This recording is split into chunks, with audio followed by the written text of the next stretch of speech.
different here for the lane. Obviously, the great equalizer of everything, the blood grenade, is going to help them out a little bit.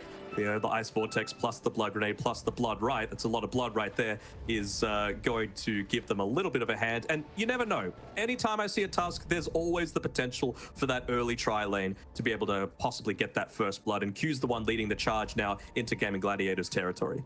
It's a different read from Dire. Going to go down to the south side instead, and looking to play very aggressive into the jungle. So we won't have, I mean, last time we didn't have a first blood. We're very close to it though, but either side will get themselves set up. How do we feel about this draft as a whole? Do we feel like the GG have the potential to be able to find this 2-0 and book the ticket into the upper bracket, or can Talon send us to our first game 3 of the day? I was really preferring Gaimin Gladiators draft up until that Bloodseeker. So like the 23 Savage, if they're going to win this game, it's completely on him.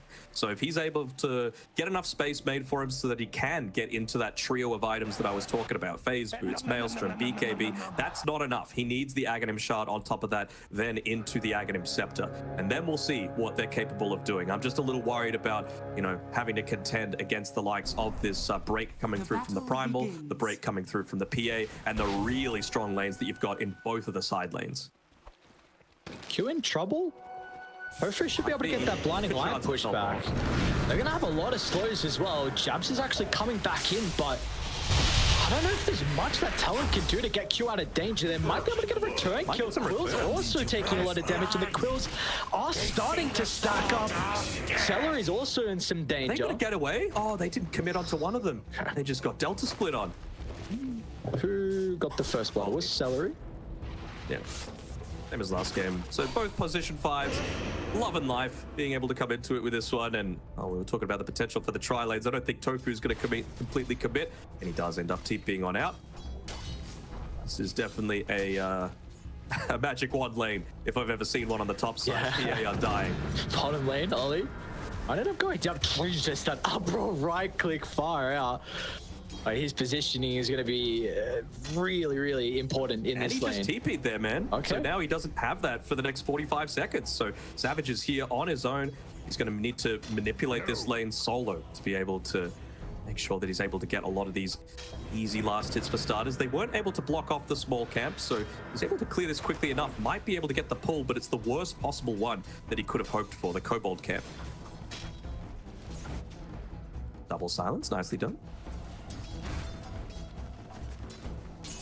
How do we feel about this top lane real quick? Because the Undying is a hero that we've seen fallen off pretty heavily with some of the nerfs.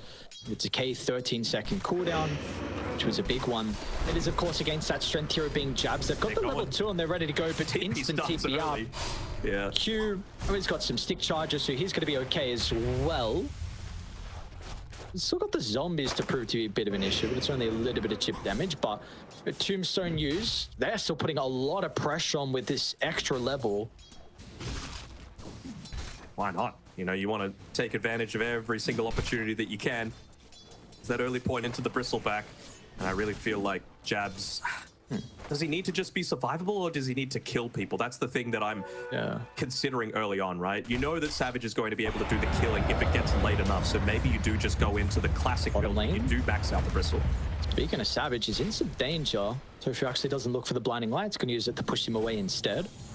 No blood for you. Already been given a couple of tangos over by Ollie. Realizing that he might need to move a little bit further away. He needs to just focus on a little bit more attention onto tOfu. And this is what I was talking about in terms of like the skill build, right? If you do have someone with a stun or with a lot more magic damage, maybe you do go the Ice Vortex or the Cold Feet. But I really feel like we might see a few more points of the Chilling Touch from Ollie in this particular lane, just because there really is no setup at all, considering they've used the Blood Grenade and they have no other ways to be able to slow them enough. It's better this way. Five. Actually, no 5. Looks like Talon's going to be able to get both of the Lotuses. Side lanes. Meanwhile, of course, we're going to have a lot of action from top and bottom. We will take a look at how mid's going at the moment with Mikoto and Quinn. I'll hold that because bottom action continues. Never mind. Savage going to stand strong. Lotus. They feed the Lotus, and if required, he's got a Fairy Fire as well. tOfu tries the body block, but now he's going to be in trouble too. Blinding Light pushed away. It won't do anything. Savage easily able to chase him down. Now top lane as well. Q's got the snowball to close the distance. Doesn't drag in Jabz. He's trying to deal with the neutral creep. What? What the dyrachyo. Well done. Means maybe slightly longer on the deck than we would have previously liked, and might allow Talon to be able to get this stacked pull of the hard camp over to the left-hand side. So it's not like the lane is going to get any easier, but at least he won't lose too much farm from this existing creep wave as Savage getting dived once again. There's action all across the map. It's what Talon are really wanting, right? Because this is going to allow the Bloodseeker to just get so much more active with that thirst, with the bonus movement speed. And again, we have two mid laners. Ace boots coming out too. Mikoto and Quinn can be very active. It does look like Mikoto 25 and 5 compared to the 20 and 2. So both sides having a pretty good start as well early on. Gonna need even more tangos on this bottom side. tOfu's been doing a really good job of just making sure that Savage is getting harassed with high frequency. But really Acting as a roaming ward as Ollie is making sure to see where exactly Ace is. Oof, just dodging out there. Look at this. Ace is no cares. Ollie's like, killed me instead. I'm the one that you want, but it is not. It is 23 Savage that it is priority number one. Even moving down towards the bottom side is tOfu getting hit a little bit by some of these creeps. You'd hate to get hit by that purge from the Seder Banisher. I can D-ward off, never mind, it's denied. Roche. Roche! Oh my god, surely not. Alright. We just wanted to be part of it too, you know? There's a bit of a quiet start. They didn't even do Roche last game, did they? I was like, you know what, I'm part of this series too. Let me get involved. They did it once, Naga got it. Alright, well, nice timing for Roche to help out tOfu with getting denied. We'll see where he's going to look to try and TP back to if he wants to refill Quinn's bottle. Wants to go down to that bottom lane. Looks like it will be the play to mid. Might even stick around as well. Drop a ward, try and secure this next power rune. We already see Q starting to make his way over. Placing that nice high ground vision as tOfu might potentially reveal that he has the potential to drop down a nice blinding light, pushing Ollie back up onto the high ground and oof, just placing that fresh ward as well. Q should be fine to be able to get the snowball off to dodge the rolling thunder. They might even turn over to the right side. tOfu is in some trouble. Ollie and Mikoto hand in hand should be able to bring down the support on Gladiators. There will be a response though. Pretty good shards, Quinn nonetheless. Swashbuckle at the ready. He's going to be able to guarantee the power rune is an illusion, which is quite nice. First invoker early on as well. For sure. Just means a little bit less potential for these supports to have to rotate towards the mid lane. Seleri just ended up walking down here. He didn't use the TP for that purpose, and what you really want to do is be trying to stick into one of these side lanes as much as possible. Just keep the pressure moving up there. Looks like he might even be starting to build up a few stacks for both, well, honestly, all three cores on Gaimin Gladiators are great stack takers. dyrachyo's in some trouble. These cores up to 4 now, especially with Q here. He's got a clear wave coming shortly. You see Jabz is angling to the right side to be able to follow in pursuit. And the shards locks him into place. And this is going to be a catapult wave as well. So this damp tower will take a lot of damage off the back of that kill from Talon. Really does feel like a much more Jabz style of hero, doesn't it? The Bristleback, you're able to be tanky by the Vanguard, be up in their face and use your ability to outskill people. There's not too much outskilling that goes on with a Wraith King. That dude's just a brute. Shen strong, maybe base some spells. Are they going to be able to kill him a second time? dyrachyo straight back into the lane. You're going to need some mass TPs out of Gladiators. Well. They will come through the form of Ace along with Seleri. I mean, these are big TPs right now. Savage has this time to be able to play solo. Ollie able to dodge out that onslaught. Is he going to get away? Surely not. Oh, all right. Savage came through the portal. This is done. Rupture at the ready as well. Oh, doesn't find the vision on dyrachyo. Forced to use it on Ace now though. I'll try and kill the tower to stop the rotations, but Mikoto's here as well. So another big kill that Talon's going to be able to pick up, really minimizing how much dyrachyo can get out early on. Shots from Q, Seleri just slips out. It's just the little things that Gaimin do so well though, right? Like the deny to the neutral camp, the rotations at the very last second to make sure that dyrachyo doesn't die that additional time. They get the deny on the tower. They even force a few rotations from Talon, right? I'm sure Savage would have loved to just be sitting back, farming unopposed because he knew that Ace had made that movement up towards the top side. So the fact that they make the movement and it's not even him that gets the kill, it's Mikoto, I'm sure he's going to be a tiny bit salty about that. It is good to see him being active though, nonetheless. I mean, Rupture can almost always guarantee a kill, and we're going to see it not even used here for tOfu. Mikoto is able to get himself closer towards the vessel. Gladiators are trying to strike back though. It's Quinn and Seleri together. You do have Ace reasonably close by as well. Indeed. That double damage rune is going to shred them apart. Now the shards makes it a little bit awkward, but Savage has already tanked up way too much damage, and Quinn's already looking for the +1 kill. They won't be able to chase down Q. They will get a nice little Corey snipe. If there is any +1 about it all, he had already bought the Javelin on Savage, so it didn't end up losing too much gold from that kill attempt. And again, you know there's no Rolling Thunder you have to consider. It's again just what Quinn does when he's got these runes protected. It's a hallmark of any sort of Quinn team, is that the supports are going to provide the assistance there because they know that the man is capable of providing that impact. But talk about impact, that diffusal blade only about 400 gold away. Full Ace. Should be able to stop the trample away. Salari's actually going to drop the Tombstone on the high ground, but it's going to do nothing here. So nice little kill for Talon. Let's see where Mikoto wants to go next. He's really been on the mark with his rotations, 3-0 and 2. A much different performance we're seeing out of him. And instantly look in the mid lane. He can combine with Jabz. Also with great timing as well out of the tower. He's going to run straight into him. They want to go for tOfu, which is the easy kill. Blinding Light will only stall this one out. Quinn will try and do whatever he can. Ace is even going to TP in. Rolling Thunder's still on cooldown for 15 seconds. That's a perfect tornado. Mikoto's Invoker this game is really on point. Now Quinn's in some danger. They will have the snowball to be able to stop the pulverites, but it's a little bit too late though. And now Seleri is going to look to enter with a Flesh Golem. Mikoto in some trouble, but the shards will do nothing as Gladiators, a big couple of kills to be able to slow down this momentum that the Invoker's been starting to build. Yeah, and they could have potentially gone for a bit more of a slow play, right? They had the 10-minute siege creep there. If they just, you know, didn't go overly deep and dive, maybe you could end up taking out another tower and start really invading into the space that dyrachyo is still going to need to be able to get into this Battle Fury and then the items beyond. It's having some me time though. It's a pretty decent position in regards to the net worth, and see, I wonder what the build is going to be from Savage. I mean, he's got this Mjolnir queued up, of course, with the procs, able to go through the evasion. Wonder what else you're looking to consider. I know you brought up the Scepter. You know, when does he want to go Shard as well? There's going to be any, like, transition away from the, you know, the classic BKB and all some of the other items. So, Bloodseeker is very much linear with the way that you need to play it these days. There's a reason it's only been picked once so far this tournament. It's just a tiny bit slow, and this is what I was talking about as well, right? Jabz has just the 1 point in the Bristleback passive. So again, he's going for this higher damage potential, but I'm a little worried because we saw how quickly he melted there underneath the tower. It's not like they're lacking in damage on Gaimin Gladiators, especially with the start that Quinn's had. But he's also not incredibly fat, and this stack is really going to help out from Jabz. Got a hard camp, got an ancient. I think they're both triple. And we can really see the Bristleback though once you get this Scepter Bloodstone. It's going to be a big thing if he can get it before the break though on Dial. That's always the big thing. You can see there's nowhere close to a break being purchased up on Gaimin Gladiators' side.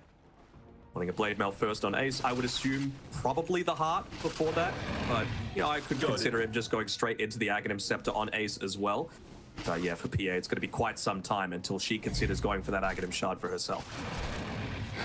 Very impressive performance out of Quinn so far to start this game. 2-1 and 3, top net worth. And look to try and smoke off the back of the very early Diffusal Corrosion, and of course, tOfu can always amplify him with the Chakra, so let's see how Talon are going to be able to respond to this. Both sides scans are off the mark.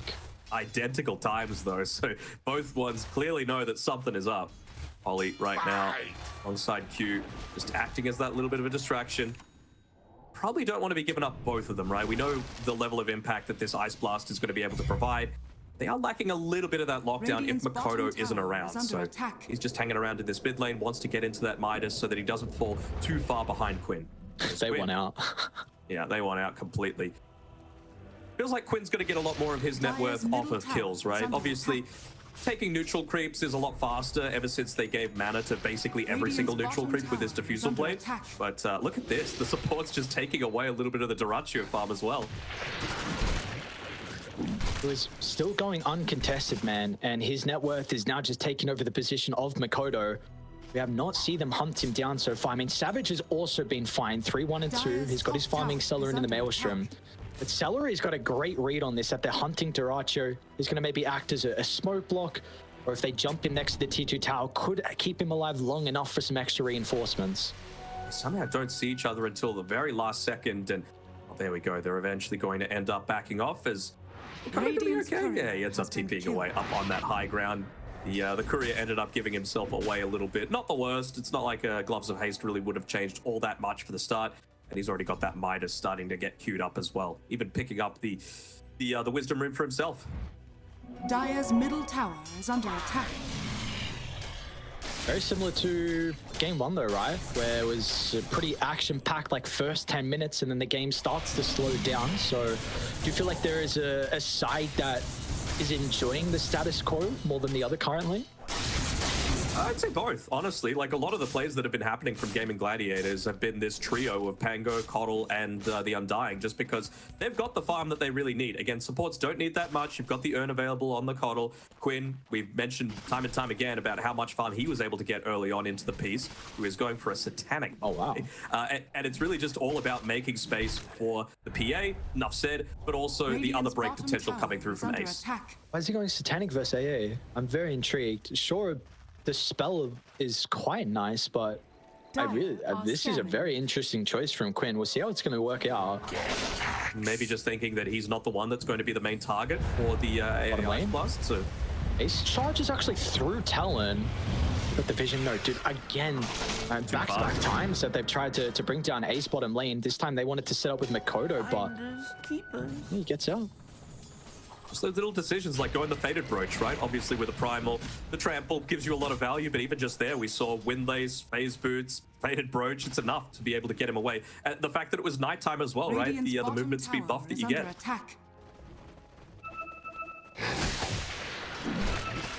We'll have, of course, the Scepter completed for Jabz, and Ag Shard is already queued up next here for the Bristleback. Probably that's the time that Talon really want to be making something happen, right? Level 12, Aghanim Shard on the Bristle. Vanguard should be enough to be able to provide a little bit of safety. Of course, you've got the Tusk for that extra layer of protection as well. They'll scout out the fact that Q has just freshly picked up a Blink Dagger too, so that might impact the way that people are positioning on lanes. They know that they've got a lot of burst potential with this Spirit Vessel and Ice Blast available. It's a nice go from they secured the power rune for Quinn. Arcane once again potentially baiting Ace. 2k health they have to go through, but Talon, they're making their own play, sweeping through mid, potentially looking to try and connect with their strongest hero at the moment with the Bristleback. Didn't seem like they saw. Well, now they'll definitely see things now. Ice Vortex being put up onto the high ground. They had Undying's courier up there, so instantly sees the fact that you've got an AA hanging around, and the only reason an AA is going that far forward is if they're looking to set up some sort of smoke, but dyrachyo, once again, just dodges them out barely. Dude, I was really seeing the praises early game of Mikoto, who's still 3-1-3. Like, KDA-wise, he's looking incredible, but after that one death, his net worth has completely fallen off a cliff, and this is going to be an issue as the game goes on. You compare him to Quinn, the net worth disparison, it's really racking up, and this is the fine line, right? With this Spirit Vessel kind of cost works on how much you farm compared to going for pickoffs across the map, and at the moment, maybe he needs to consider a little bit more farming with you, just at least to get that Midas. Yeah, and it's not even like it was completely on dyrachyo as well for that that counter out, right? The combination of wards, the combination of Seleri's calls with where exactly they're looking to move. It just feels like Gaimin Gladiators have way too good awareness for the movement from Talon, and they recognize that the fact that you were just talking about, right? If Mikoto's not getting kills, he's not going to scale at the same level as a lot of our cores. It's why I was really putting a lot of emphasis onto 23 Savage and the way that he's going to be able to play this game. Yeah, really good read. Gladiators say, no, I mean, T1 Tower's not being defended, instant scan and ping from dyrachyo, but Talon, they've had enough, dude. This kind of cat and mouse, you're missing every smoke and move they've made. They want to try and at least force Gladiators to take a fight by the pit, and Dire, they're not gonna take that at all. They're fine with giving this up. They've got the lineup to continue to be able to stall. You'll get the tier 1 mid, you've got dyrachyo freely farming with Battle Fury, so looks like they're more than okay with giving the Aegis over to Talon. Not even wanting to get the deny off onto the mid tier 1. Obviously just pop the Ghost Walk, so doesn't want to waste that, but Just waiting to see if there is any hero that ends up showing themselves with another quick kill onto Seleri. Might not be quick though. The boys. Gladiators are nearby. Lucky shot's gonna make it a little bit more messy. Looks like with Jabz coming through along with the Ice Blast, without a doubt they'll get the kill. There might be a Tombstone as well if they want to go for it instead. Or is it tier 1 mid they can consider? Yeah, I don't think they want to fight as far away from that Tombstone as possible. They know that they've got tOfu as well as Quinn there as backup. Dire's middle tower lane? is under attack. Yeah. Savage. Oh, right. Random rupture, why not? No farm for you for, what is it, 10 seconds? Such an annoying rupture. What is that? It's like, this is much more of the style from Talon that I was really wanting to see, though, right? They are playing on the Gaimin Gladiators side of the map. They've hit their timings, they've got the ages. Now you've got to make sure something happens before you reach these next big items that Gaimin Gladiators are going for. I mean, Ace has basically got his Aghanim Scepter now, so he can make plays. You've almost got a BKB on Phantom Assassin. She can make plays into a lot of this. So what are you going to be able to make happen? I'm not sure if I necessarily agree with the Mjolnir at this point on Savage. I think you just got to be making the most of your own inbuilt attack speed buffs coming through. And then just look to try and get into that early Aghanim shard so that you can actually look to stand and man fight. with this dire Absorb Ward. Far out. So much. Yeah. See the Midas how slow it is. We've got average 1640 so far. Very delayed here from Mikoto. We are about to get to that 20 minutes, and very shortly after we've got the Wisdom Runes as well. Ladies, they're already ready to try and pick up this Tormentor, so see the importance of the potential shard, whoever it's going to be, whether it's tOfu or Love grab ally. Seleri? Seleri doesn't die. He will. Sure, surely, come on. Ollie, you as good as Fly being able to predict? My bingo has Tormentor kill. Well, one of them's trying to predict. That Sunstrike, I mean, it wasn't that close to be honest, but it was a cool read. Close-ish. I think, where did he ice box? No, I didn't see. You see that clip? No? That was pretty cool where Fly predicted the Tormentor was getting taken and Ice Blast and got a kill on a support and the Wraith King's reincarnation. I was impressed. It's alright though, never mind. Okay. Top lane, Savage. Has to pop the BKB. It's gonna be a long enough duration to TP out. Yes, it will. That is your 9-second duration though. Mjolnir completed as well. So he's got, again, more of a farming accelerant. This is it though, right? I really want to see Talon make something out of this first Aegis. You cannot wait for too long. You know, you've got the BKB now on the pier. You've got the level 15, so that extra cast range that you're going to be able to find the backlines and stay way far back. Let the Pango and the Primal Beast be the ones that start off a lot of these fights for you. Even just the Aghanim Shard coming through from Quinn, right? It's going to allow him to just be able to position himself to not worry about the Rupture quite as much, right? We mentioned before that it's an amazing Bloodseeker game for what the Rupture can do to all three of their cores, but if you can minimize that as much as possible through, you know, the roll-up, through the Satanic, being able to heal up a lot of that damage that's being done, and take away, more importantly, the attention from dyrachyo, the core that you're really worried about, that's the big factor. Finally, dude. Get the grab ally. When was the last time we had a kill? Far out. Mikoto going to be rewarded off the back of his move. Help with the Ice Blast. That is a much needed kill. This has been a very slow game like we saw last time on this time. So Aegis for another 50 seconds. Seems like they're kind of happy with at least all the farm they've been able to get. I guess we go back to the question I asked last game. Like, Talon late game compared to Gladiators, is there a side you're more comfortable with going to the later stages? It really depends on what the itemization is going to be, right? If we eventually start to see a bunch of Lincolns getting picked up, then I'm really feeling not too great about Talon's chances, because that's going to nullify the effectiveness of this Rupture. Even if Savage gets into that level 25 Talon, right, to get an additional charge, it's just not going to be enough. And we know they've got the burst potential. I mean, you're playing with a PA, for God's sake. Far out. PA top net worth as well. That has gone uncontested for quite some time. Deso almost completed after the BKB. Talon are going to look to smoke to try and connect. And dyrachyo does kind of reveal himself in the lane. Boys behind him, though. They know the Aegis is about to expire. They know that if they ever were going to make a play during it, this is the time. But once again, Talon, first Aegis, pretty ineffective. Granted, they still have a few of their own items to be able to pick up, so maybe they're just putting a lot of faith into their own scaling potential.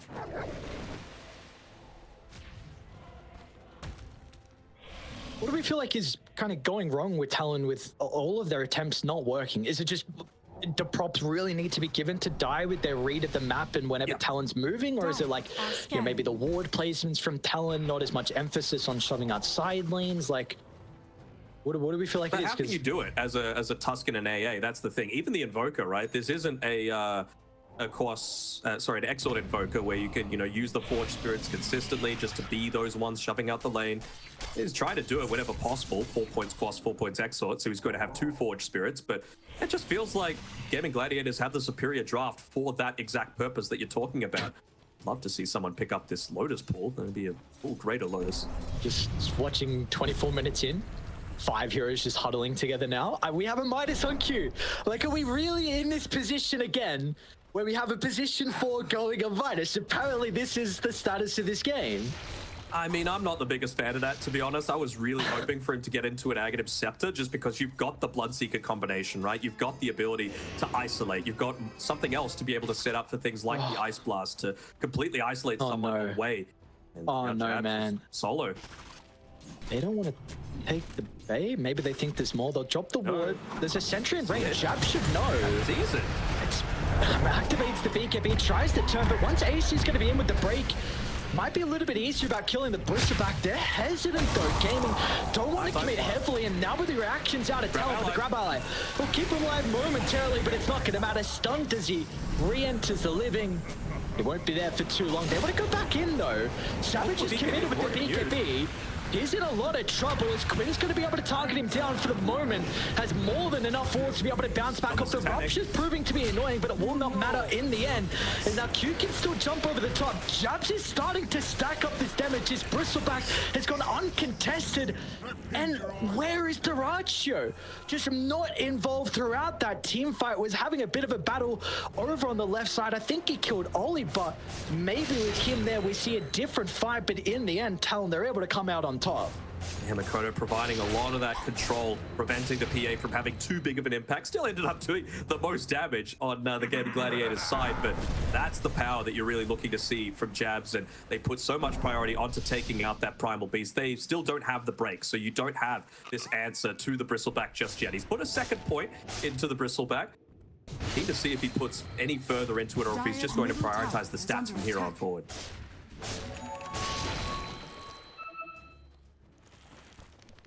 First side. Just like that, Mikoto's recovered his net worth. Middle tower is under attack.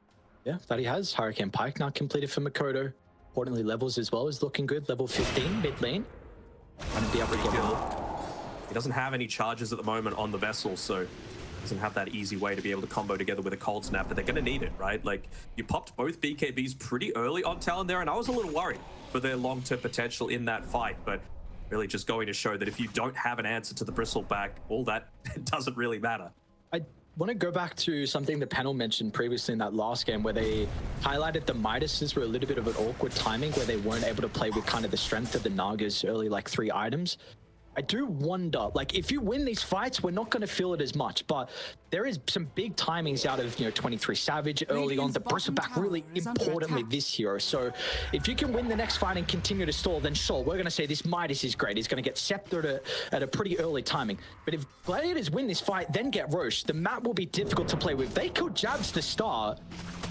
Yeah, and they've got the break now on the PA as well. She's got basically all the items she could possibly need, even going into that Nullifier next. Can't lose that ward. Ghost Scepter's not a fact. They're going to jump Q straight onto tOfu. They should be able to blow up the keep of the life, but once again, Seleri will keep him alive. They found Mikoto. Now that's a big target to take out of the equation, but Savage is going to look to enter as well. dyrachyo. These crits are raining down, and now Quinn hot in pursuit, but who does he want to jump though? The zombies giving them the information. Talon done a pretty good job to retreat, but the BKBs, they're not available if a further fight does break out, as Quinn would jump over the top of the shards, but they would just sacrifice the life of Q, and there we go. A fight will go the way of Gaming Gladiators, and eventually they're going to be rewarded with Roshan as well, and this map will now start to shrink as a result.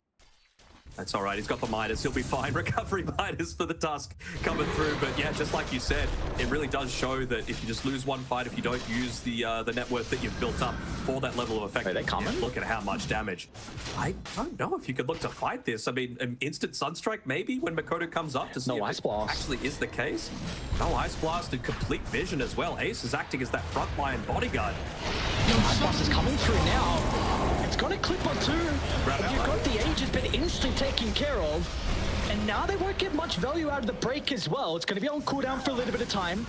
What's the call on Talon? Mikoto's going to be back in. Dyrachyo jumps to the left side, but the BKB on cooldown. Can he activate the cheese? Gets it off for the last second, but he's still going to be bursted. 4-0. And Jabz is left standing in the middle of it all as well with the scepter. This bristleback is ripping Ace apart. They got to get out. Gladiators, you need to cut your losses. But Q jumps over the top of the high gun. That's a perfect shard placement. There is no retreat from Dire. tOfu will be cut down as well as Talon. The numbers disadvantage. It did not matter. What a fight by the pit. That's crazy. I thought they had no chance, no BKBs, 3v5 sort of situation, but the breaks just weren't there. They were able to land the perfect Ice Blast at the perfect time. Luckily for Gaimin Gladiators, they were still able to secure the Aegis and the Roche kill. It could have gone even worse for them. And we talk about those timings. I mean, Bristleback's about to get even stronger. Level 20 starting to build up a few more of those Quill Sprays, and it was all about that Sunstrike just providing them that level of information that they needed. Value of the Tormentors as well, right? Gets the stun off onto the Undying, means that he might get the Flesh Golem off, but wasn't able to get the grab ally there, both for the Tombstone just in general, but also that saving potential. And wow. So many little things inside that team fight. Could have gone either way. But overall, Talon now 4,000 net worth lead. We see the power of what this lineup can truly dish out if they have this opportunity to spellcast and freely right-click. Yeah, Jabz prior to that fight actually had picked up the greater healing modus as well. So he had that 900 heal coming in clutch, and then was still able to swap in a vitality booster that he had backpacked at the time. So that ended up making sure he was able to survive through the initial burst, and then, yeah, just turns it around completely. This goddamn AA shard. What a buff to the hero. Yeah. Like, just slowly over time. Vortex, get rid of that shard. You have an innate now where you're able to push out some of the waves and give this man a stun. That has always been, one of his biggest critiques, where team fighting stuns, you don't have that. You're also, kind of immobile and slow. That's still the case, but we are going to continue to see what this Ice Blast can do. And that was a big reason in that last fight, the stun onto 3. That was the reason. Undying being taken out of that fight, honestly, I think it's very different if you're just able to lay down a Tombstone, if you're able to wait out a few seconds of that Ice Blast debuff. Now you got some big talent. Savage, level 20, has that Rupture cast range, importantly. There was another 20 I just saw as well. Bristle got his, PA got his. And a Nullifier, so they realize how much of a threat Ollie is giving them this game. You might have a Ghost Scepter, which he picked up pretty damn early on, but he is going to be the absolute priority target for them. I'm really wanting to see, when are these Lincolns going to start to come out here from Tal? They don't have the greatest ways to be able to break it from range. This has been really the first time this series, though, where Talon have been able to get a little bit more of a foothold in this game. And honestly, this is 23 Savage has got the Ags, and now he's got the Ag Shard as well. So this is the first fight that I'm really feeling like Savage has the potential to take it over completely. It's been all Jabz up until this point, but now that you've got 2 legitimate ones, that's scary. There's a DD bottom as well. That might be the thing that turns the tide. 6k advantage at the moment for Talon, but I mean, a PA with a DD just completely changes the rulebook. Without a doubt. Let's see what the call is going to be for them. Do you want to continue maybe looking to try and deal with some of your waves at the moment? Gladiators, they are not leaving each other's side. I mean, same with Talon as well. It's the status of this game, how even it is. One fight still, Gladiators could even this one out. And of course, the stakes as well on the line, a potential upper bracket berth here for Gaimin Gladiators. I wonder where you even go here for Talon, because I feel like they still need a little bit of armor, right? Like the Pango, the PA, they're hitting for big, and it doesn't seem like they want to go towards an AC. I really wouldn't hate a Shiva's Guard just to provide a little bit of that slow, more importantly, the healing reduction. is when you consider what you're going up against, right? PA with a Phantom Strike, you've got the Satanic on the Pango, you've got the Undying heal, you've got the Coddle heal. It's a lot that you're going to be able to minimize. Can they look at Jabz if he goes for this right creep? Camp. Well, they've got the vision for it. Ooh, is he going to go for it though? He may get blown up with this DD. Jabz going to run straight to them, and with the ward, they know that no one else is behind him. This is going to be a huge kill. Break is out, and his health pool just evaporates. That's a gem as well. Double gem now for Gladiators. I'm straight rolling thunder. Yeah.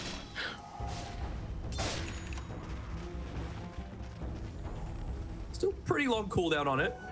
Max level, but another 60 seconds until it's up. But Primal Beast, of course, one of the big benefits of the hero. By the way, reached level 20 now, so even more damage coming through from the trample. Pulverize already back up, and like you mentioned, that double damage affected both the kill as well as that tower taking potential. This time, they'll remember to glyph for the tier 2 towers, so this push won't immediately result in them moving up onto the high ground. Looks like Talon will be able to take a little bit of control themselves too. I know it is getting very scary with the potential of what this Phantom Assassin is going to be able to do inside the fights. That is your one thing. I mean, Talon, do they have at the moment the heroes or even the built-in items to be able to deal with it? Maybe Scepter could be frustrated and kick him out. Actually, yeah, who does Q actually even like? What's the play with the Scepter? Whoever gets ruptured. Okay, that's pretty easy. All right. And, again, it's going to get to that point. And again, it's going to be even more effective if they aren't going to go for these Lotuses or these Lincolns, right? Where level 25 on Savage is going to result in even more carnage. It's still a fantastic Rupture game. All 3 cores, even the Coddle, to be honest, are vulnerable if they get caught out of place. He's got the 8th Might one. even be looking to prioritize him being the one to pick up this 35-minute Wisdom Rune as well. Let's see who's going to be able to get that one. Do have a bit of lull inside our second game here. GG should be able to get their own Tormentor, who's without the shard currently is tOfu. It's like it is Savage. It's going to be yoinking it up. As soon as they see the Thirst movement speed start to come in, they're like, okay, they're doing Tormentor. Instantly smoke as a result of that. Sunstrike, a little bit off the mark. This is a scary position to fight if they continue to angle to the right side, though. The choke point area should very much favor Gladiators to be able to get the backline and also play with that Tombstone. They know they're about to go for a smoke. They just grouped up under a Watcher that they had under their control. So right now, Jabz just wants to shove out the wave, force someone to have to deal with this first. Tornado off the mark. Oh, Mikoto being on the front, worrying. They could retreat. This would be huge. Rupture's out as well. Get a good Rupture off. Quinn's gonna have to protect himself with the Arcanum shot. He's fallen pretty low, but meanwhile, dyrachyo wants to jump in the middle. Ace is gonna fall over through as well. They're holding down Mikoto momentarily. dyrachyo with the burst damage. They'll deal with the Invoker. What's the call now from Gladiators? Can you look for more kills? As Q, he is isolated in no man's land as Talon can't enter Dire's side of the map, and another fight will go the way of Gladiators, and now they can look to get some more objectives. Good God, that was good. Just wait out the Rupture. Make sure that you, with your Satanic, is able to provide the safety. And like you said, they isolated Q. Q did the right thing. He wanted to get that Walrus kick off, make sure that he was able to burn out the rest of the Pangalier's HP pool. But instead, Seleri drops the Tombstone onto Quinn, gets it inside the grab ally, means that, like you said, Tusk completely away from the rest of the boys and ends up dying as a result. Really, really well done by Gaimin Gladiators. Full team fight coming through there. That was not any sort of individual play, that was a team understanding. Is under attack. Well, his top is getting shoved in, so it will be a response eventually out of Dire to be able to go back for that. There's no way they run into Savage, right? Surely not. Close. Wait, hang on, are they thinking about fighting King? Radiant's bottom. tOfu's not with the boys at the moment. dyrachyo, no BKB as well. Ice Blast will clip on the right side. It separates the Phantom Assassin, and there is that combo. Rupture kick. Health pool gets blown up. Gladiators will be able to retreat, so they only lose one. But of course, that is a big kill on dyrachyo, and Roche is up in 20 seconds. So we'll see if Talon's able to scout it out straight away. High risk, high reward. That's the Talon way. We saw that with the previous Roshan attempt. And they weren't able to secure the Roche, but they still got the successful team fight off the back of it once again. Who would imagine a team would be protecting a tier 1 tower at this point of the game? But I suppose it's really valuable, like you mentioned, with Roshan coming up in 3, 2, 1. It means that they're going to have, if buybacks are required, that additional tower to be able to TP to. Second Roche of the game. Oh no. Yep, they're all coming. Do you give Aegis to Mikoto? I'm very worried about how still vulnerable he is inside the fights, but I feel like there's a lot of other people as well can be blown up. I'd give it to Bloodseeker personally. Okay. Like, he's almost at his level 25. Like, you can legitimately do like 40,000 damage in one team fight as this Bloodseeker. But probably more so when you're going up against like the really beefy heroes, like 3 builders. On third Roche, my bad. Okay. So end up giving it to Mikoto. Maybe just feeling like he's dying a bit too easily, but I'm still waiting for this level 25 on Bloodseeker. He's almost got the refresher orb completed as well, so you will have 4 ruptures coming out, and I'm just doing a quick Lincoln's check. tOfu's nearly finished one up. He's about 50 gold away, but beyond that, I see nothing. 1 Lotus Orb, and Quinn just starting to work towards a Lincoln's of his own. So it really just is going to be that sort of, how are you best going to use this time? If I'm 23 Savage, I'm saying give me the farm. Stop taking my farm. Let me get to level 25. Stay close by, but not close enough that you're going to be leeching my XP. Who would you prefer to have this refresher shot on? Because Jabz currently has it in the backpack. Feels fine enough to me. I mean, just to be able to get off 2 bristleback actives is so enormous, right? It means that whoever gets caught out is dying, unless Seleri's been pretty good with his positioning so far, but it just puts so much more emphasis onto him to be able to be in that right place at the right time. And lucky for him, he's got the ninja gear to be able to play around with. So he's got his own personal smoke. I'm sure he would love to get into something like a Blink Dagger as well on the Undying, just so that you can always be there with the save.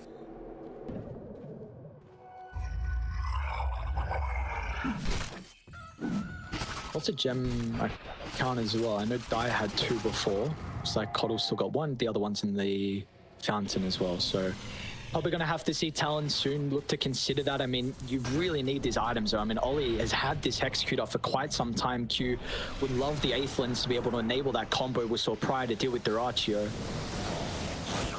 Savage is like, stop leeching my XP. I'm so close. Multiple times now that you've had 1 or 2 teammates relatively close by to him. He's isolated now, so he should get the level 25 off the back of this. But just imagine if Gaimin Gladiators were going for some sort of kill attempt right now onto that sort of area. The rupture charges though, finally. So let's see what the call is going to be. So I have plenty of time to work with the Aegis.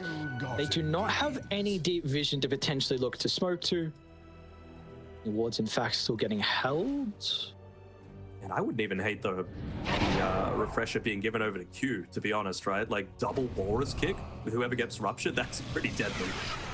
Even just double punch, 3-second BKB piercing control, and someone like dyrachyo inside the middle of the fight. And if Savage is able to right click him, that could just be enough. We are going to see them smoke. Radiant are scanning. They are. And is that connecting or not? It's like pinging every now and then, but I think it did to start. Yeah. They're very split. They are very split. No way he shows.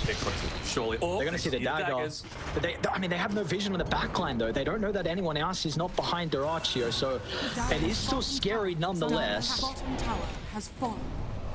Literally, like, inches between being able to catch him out there. The blur nerf, not enough to be able to lead to dyrachyo's death there. Doing their best to be able to try and shove out a lot of these lanes, but I feel like Gaimin Gladiators realize the strength of the potential high ground fight. We talk about level 25s, well, you've also got it on dyrachyo as well, so many more ways to be able to proc that coup de grace. They didn't play for the Wisdom Room. Tower is under attack. Radiant's top tower has I don't know how I was able to get that. They might lose their mother as well. I mean, it's also a really big wave. Does anyone else make that play other than dyrachyo? I don't know if they do. They're going to lose the other 2? No way. That's just here. Nope. Yoink. Oh, it's so much experience. All right. They're kicking themselves a little bit. Yeah, instant ping out coming through. Another tormentor for themselves. Anyone lacking a shard right now? Looks like just Invoker. not too bad, honestly. Just keeping people relatively close by to the bristleback. It's not a bad shot at all. I see they're doing a very good job though. I mean, Talon aren't really forcing the issue though on getting a fight. They've only got 45 seconds on the Aegis. It's again one of these cases where it feels like Talon fights better from behind. You know, they want to be in this sort of disadvantageous position, as it's like tOfu's even going to be able to get away from a Mikoto gank attempt. I still am just so worried. I do not care that this PA was nerfed slightly. Like, Yeah. this here late game, it is a different beast. I don't even care about his KDA as long as he's got the gold. He's got Satanic about to be complete. In fact, I think he just went, yeah, he's bored out. A blessing for the Scepter, and Satanic getting delivered as well. So dyrachyo is ready to go. He's so huge, man. And the thing is as well, you're going to have that slightly less duration on whatever lockdown that they've got. He's been very clever about this. The Ascetics cap, he knows that he just needs to be able to withstand during the Rupture, right? It's still fantastic Rupture game. I've said it about 50 times right now, but as long as you've got the Satanic to be able to heal up any of that damage dealt, you're not only ensuring your own survivability, you're nerfing a little bit of what the Bloodseeker is able to do, both in terms of movement speed and right clicks. It just feels like a really solid itemization coming out from Gaimin. And the thing that I'm worried about for Talon is that you've waited long enough that now you do have multiple Linked Spheres up. I'm gonna try and force the issue. That is, look to smoke. They don't have the greatest power room to play with. Or at least potentially help them try and deal with some of their lane issues. Are you going to take a fight around a high gun though? You'll need to drop a ward. Seleri could even use the tombstone for vision as well. That's not quite with the boys. He's going for his own break. A bristleback going break up against a PA. Let's see the Watcher getting taken. No pings though. Mikoto almost running straight into them. It's a jump. tOfu will start. They've got the vision advantage. Instant rolling thunder. And Quinn's going to try and hunt the back line. Second use of the Rupture. Quinn's going to have to stand in the middle. Where's Q to be able to get the kick away? Now Quinn, he's isolated from the team.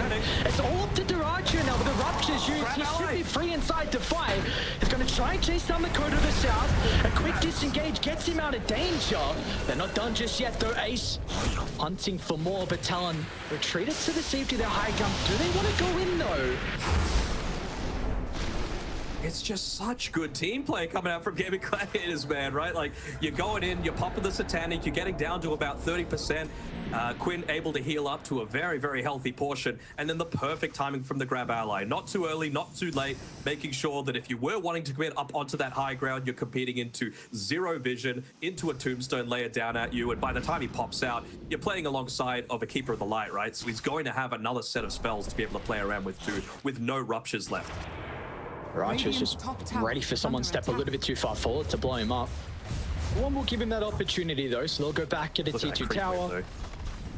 The juicy one. Of course, this is the area that you always need to be a little bit concerned about going up against an Aghanim Scepter Tusk, going into high ground, and feels like that might be what Gaimin Gladiators are looking to play for next. Find another one of these pickoffs onto Q so that you're not going to have that risk of getting kicked back with a Rupture underneath tier 4 towers. Uh-oh. That is a scary rune. Scary, scary rune, and they're going to be able to find it as well. So dyrachyo's bottom, so Quinn's probably going to take it. Roche potentially up in 15 seconds. They've got full control of this left outpost area.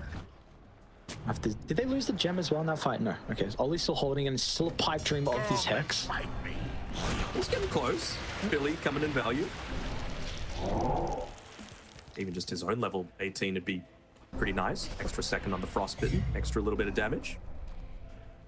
The probability is 50-50, dead even. Yep, feels that way. It honestly feels like Gaimin need to mess up once, kind of like what we saw last time around, right? Like, these team fights haven't gone swimmingly for Talon. Like, it's just been really good play by Quinn and Seleri in particular. They're just understanding of where exactly each other want to move, where each other needs to be, has been just on point. Wait, this is a scary bridge to cross.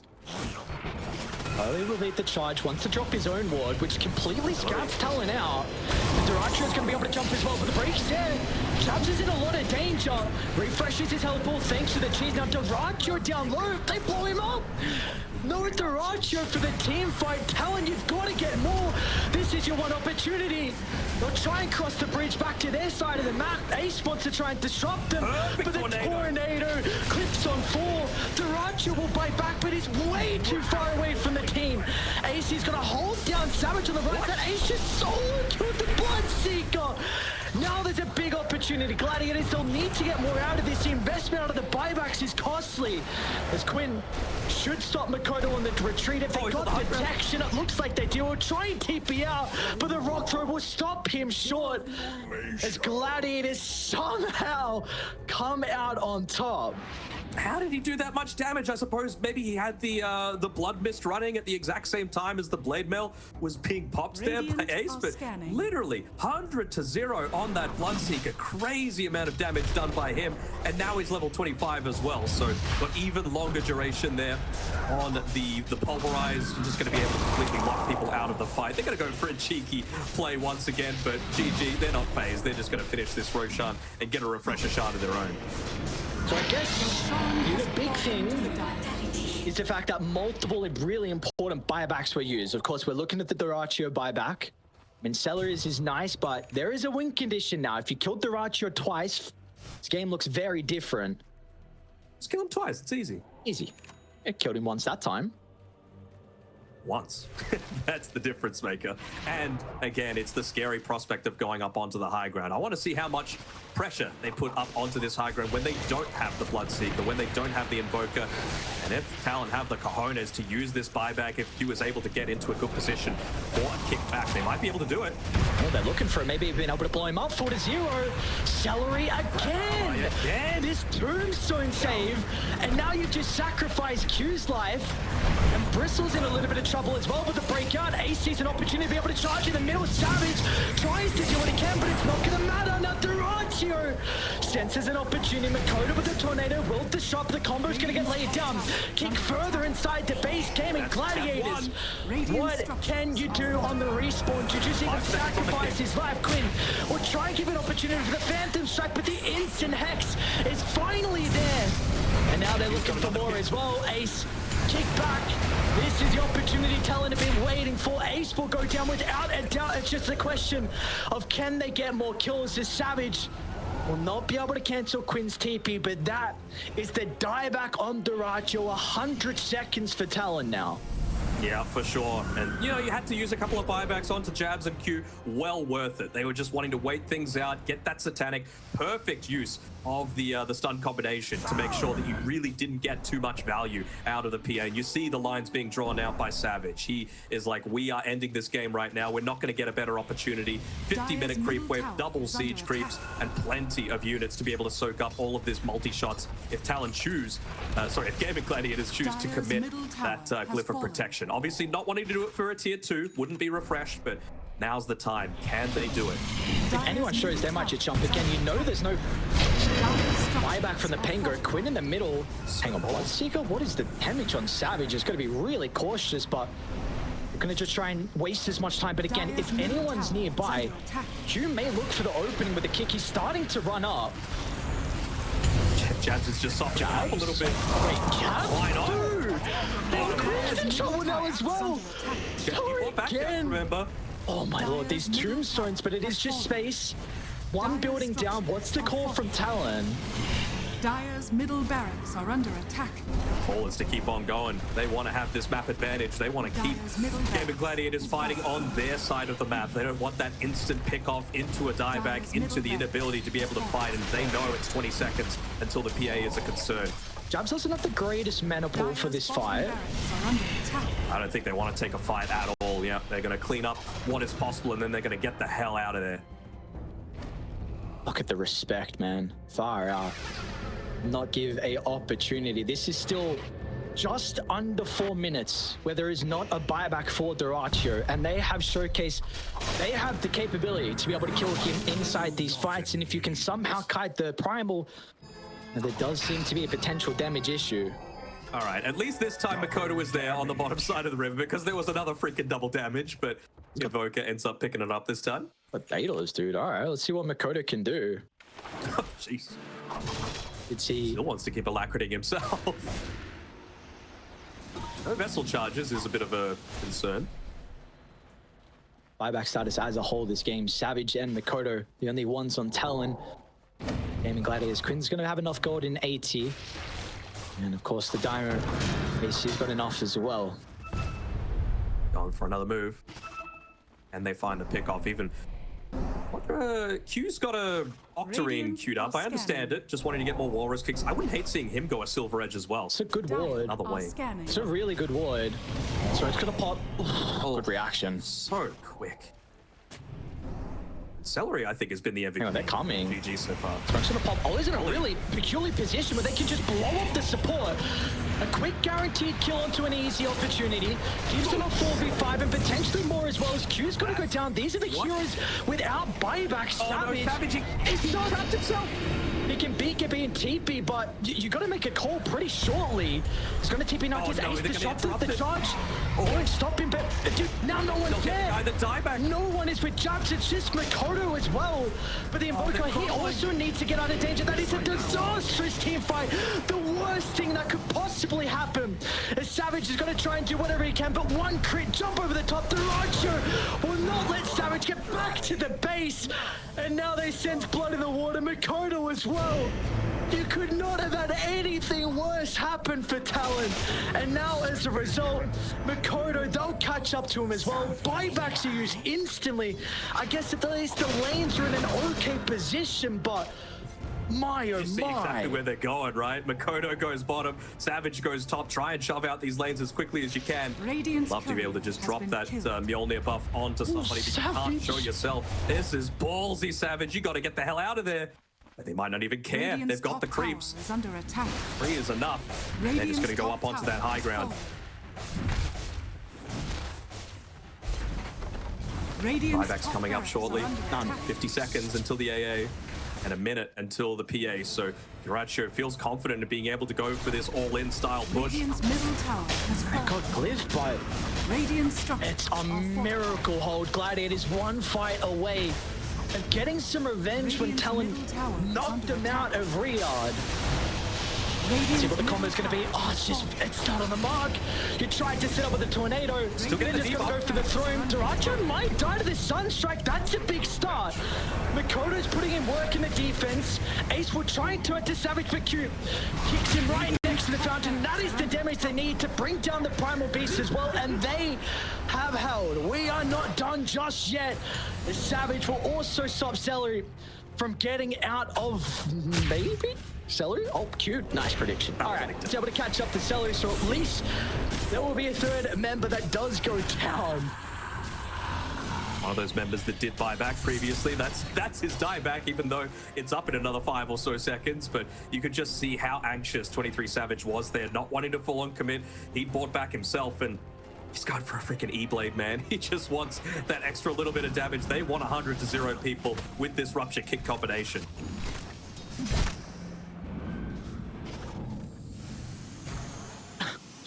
What is this game, dude? What is this game? I'm happy that we're getting a close one. Yes, today's been more one-sided. A lot of 2-0s. I don't know if this one's going to be 2-0 as well. Are they just... All right, let's see. What can you do, Talon? Dire's bottom barracks has With fallen. any time to buy out, this is it. Dire's I mean, structures are fortified. Savage could look to get into Dire's bottom that barracks are start of the under E-Blade pretty soon, but it won't change too much of anything. Dire's Second lane of bottom racks going in their has favor. fallen. So again, the lanes are passively just going to be helping them somewhat. It's just a matter of, can you afford to wait another 5 minutes? I don't think GG is going to give them that opportunity with Roshan potentially respawning right now. It's pretty quick. 45 seconds and they'll know it's around the top side of the map. Are we getting him? Are we getting the tier 5 items? We may be. Some big items, though, nonetheless. With the Lincolns, late game Lincolns, 56 minutes in. Both dyrachyo and Ace wanting to go down this route. So this could be just something that catches them by surprise on Talon to mess up a little bit of the spell casting. Have to keep an eye on those Lincolns inside these fights. 4 Lincolns, what dude. allowed Quinn to be, that's what I was saying before, right? If it gets super late, doesn't matter how many ruptures you have if you're just able to Lincoln them constantly. At least it's not the old meta, right? When it was a Medusa with like 4 different Lincoln's buffs on her, you actually need to have an element of skill of being able to pop them. tOfu really wants to be able to deward this this observer, and he's making sure it's dyrachyo is the one that does it to not give away too much about their smoke. Importantly, 5 acts are there now. 2 members of Talon. Not for Talon though. Jabz is on the front line.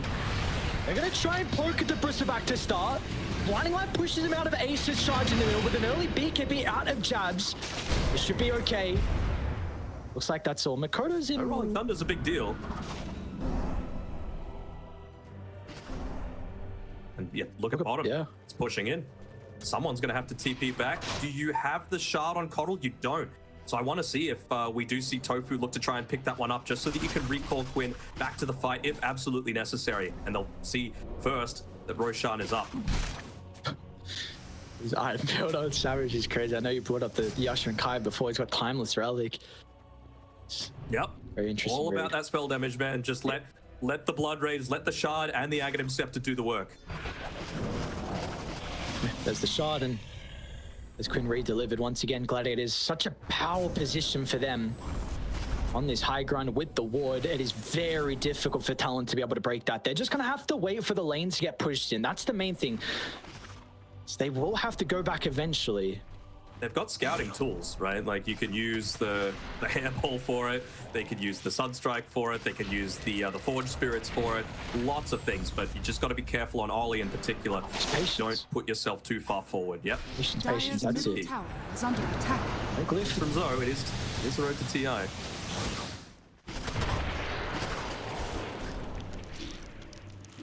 I just want to see them keep the Forge Spirit inside the pit. They will. All right, one person's back. dyrachyo will TP, of course. Again, yes, with the Coddle. They got the recall.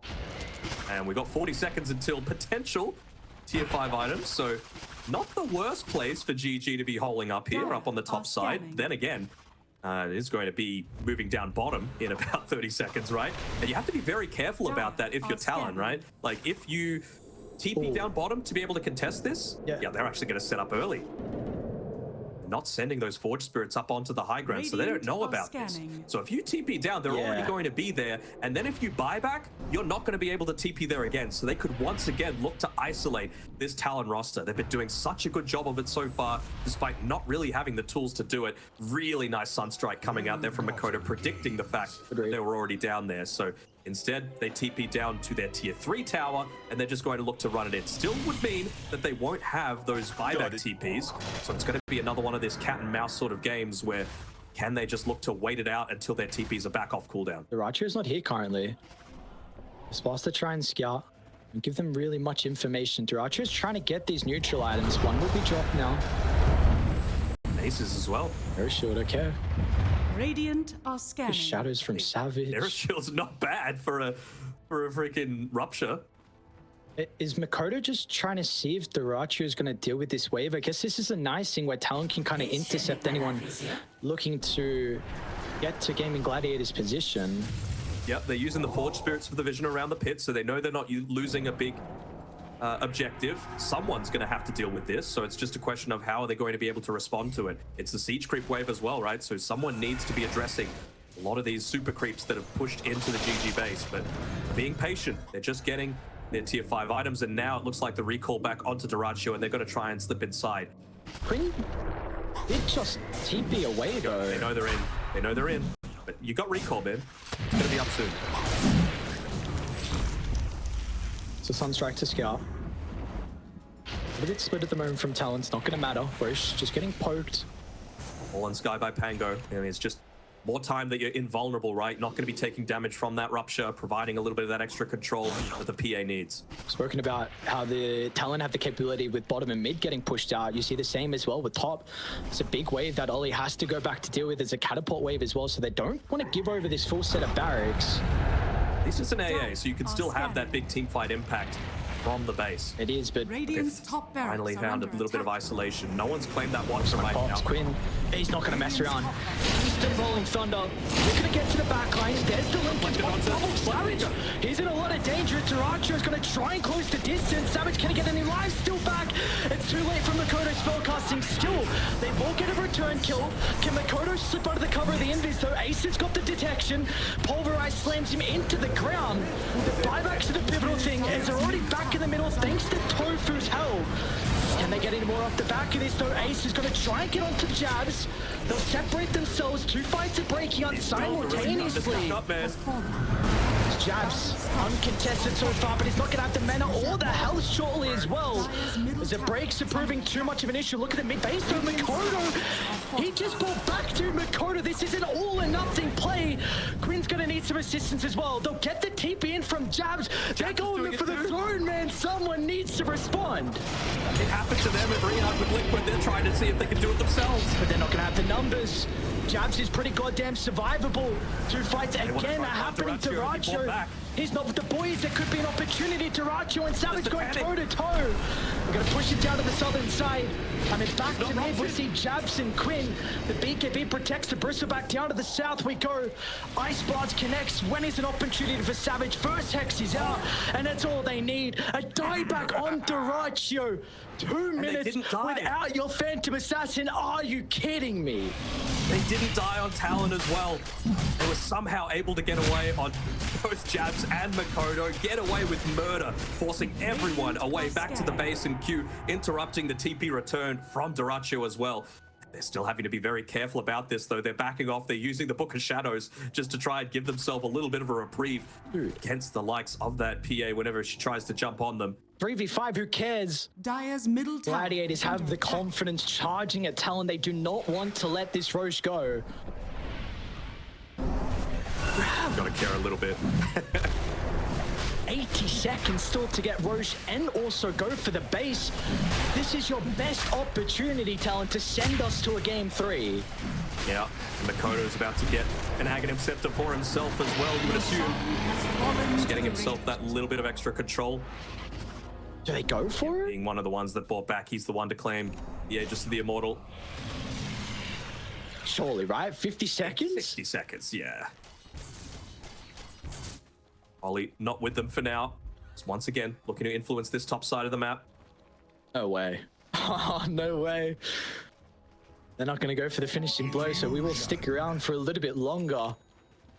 And Dire have before, and I'll say it again, late game Dota is where C really shines. Dude, why is there a rapier on Oli? What am I looking at? What is this? Attack from range, Ollie, do it. It's all or nothing now. You just gotta go for it. 25 seconds.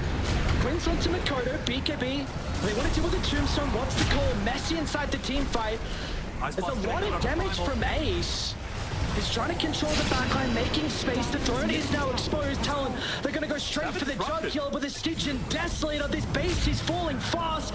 Still dyrachyo down for 5 seconds, and it's going to be 2-1. Talon will send us to a deciding game 3. And what fashion to do it in. What a play from Mikoto and Jabz.